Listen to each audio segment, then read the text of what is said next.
Welcome to Storytime with Sugar. Today we're reading Snakes. You're the kind of kid who likes to wrestle squid or battle in the bathtub with a shark. In no uncertain terms, you love the squirms of worms or hunting after werewolves in the dark. From everything we hear, you haven't any fear. Well, hardly any fear, for goodness sakes. There's only one exception. Now don't attempt deception. Let there be no misconception. Snakes. Tangled like spaghetti, slithery and sweaty, nestling in a heap beneath your bed. Can you feel your mattress shaking? Slowly they're awaking, and it's months and months since they have fed. With a horrifying rustle of cartilage and muscle, very, very slowly they unwind. Tongues abruptly flickering, whispering and snickering, they wriggle off to see what they can find.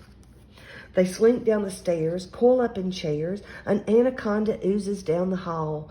With a Herculean grasp, a multicolored ass nonchalantly shimmies up a wall. Did something brush your hair? Perhaps a waft of air, or is something breathing softly through its nose? You can feel it in your ear, hideously near. Then something heavy slides across your toes. With dread, you lift your head, and circling your bed is a sight to give a superhero shakes, swaying oh so gently, watching you intently, 100,000 salivating snakes. Reticulated belly snakes, sea snakes, tree snakes, peanut butter jelly snakes, hyperactive flea snakes, antagonistic rattlesnakes, wary snakes, hairy snakes, dragonistic battle snakes, very, very scary snakes. The snakes begin to roam through the chambers of your home like pyroclastic streams of melted crayon, searching every nook, cabinet, drawer, and book for anything alive that they can prey on. A feisty fer-de-lance slithers through your pants, then falls asleep inside your mother's purse. A speckled anaconda steals the family Honda and races down the driveway in reverse.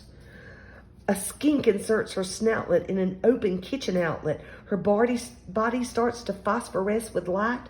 There's a momentary riot as all the other try it. Soon all the snakes like neon tubes ignite.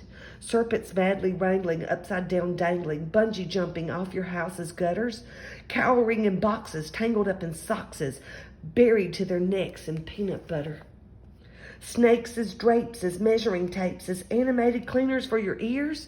Snakes as garden hose for trimming hairy noses. Snakes as rubber bands and spears.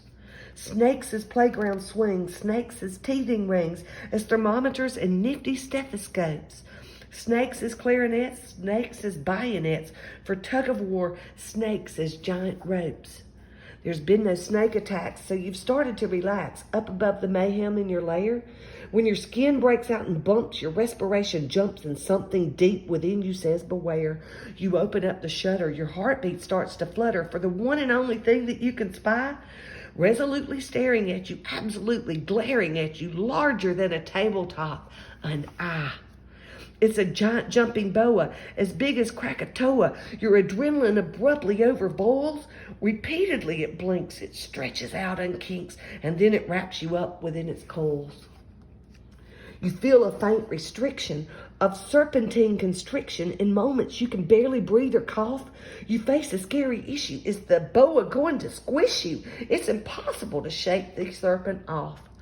Even though you're bony, he clings like macaroni. It feels you're about to be deceased. Then he hisses in your ear, I truly like you, dear, and someday, maybe, you will be released.